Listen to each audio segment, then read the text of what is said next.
you, where you been? I could show you incredible things. Magic, madness, heaven. Laurent, on est sur le stand de Bulgari qui présente sa montre connectée. Alors, ils avaient vendu un petit peu la mèche. Effectivement, on en savait déjà beaucoup sur cette montre. On savait que ce serait un concept de coffre-fort au poignet.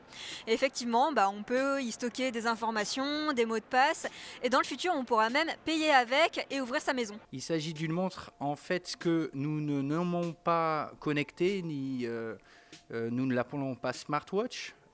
Pour nous, c'est juste une montre intelligente. D'ailleurs, c'est une montre mécanique qui n'a besoin d'aucune batterie, qui n'a pas besoin d'être rechargée du tout. L'idée, vraiment, ce n'était pas de mettre énormément d'électronique ou de fonctions extrêmement compliquées. Ça, je pense que nos amis de Cupertino le font très très bien. Par contre, on voulait ajouter un petit élément de technologie. Alors, techniquement, Laura, dans la montre, en fait, il n'y a pas de données. Il y a juste une puce NFC qui permet en fait d'authentifier l'utilisateur et puis d'accéder aux données qui sont présentes sur le téléphone. Alors, les données, elles restent sur le téléphone ou elles sont aussi transmises dans le cloud. Ce qu'on a voulu faire en travaillant avec Wayski, qui est une société suisse, c'est d'essayer de conserver aussi physiquement les données sur le territoire helvétique.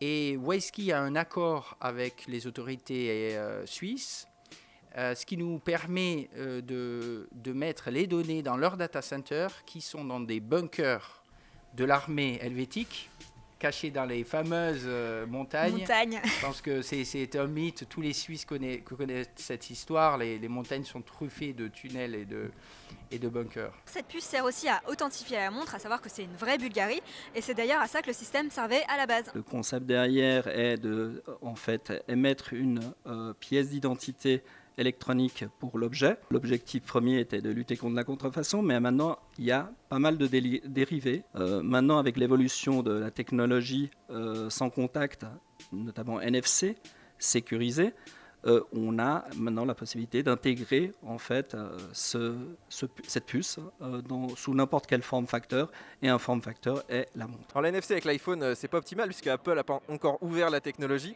Du coup, ça oblige des sociétés comme Bulgari à trouver des alternatives.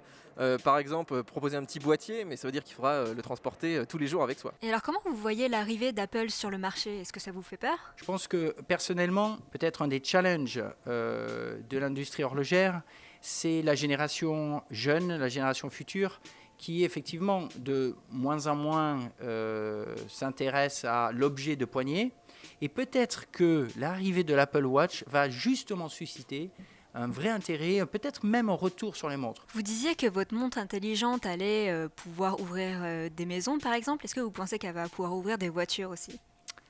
Alors, sans trahir de secret, effectivement, on est déjà en train de discuter avec certaines sociétés, mais c'est bien évidemment dans la suite logique des choses. Merci beaucoup, Monsieur Constant, et puis on vous souhaite beaucoup de succès pour votre future montre connectée.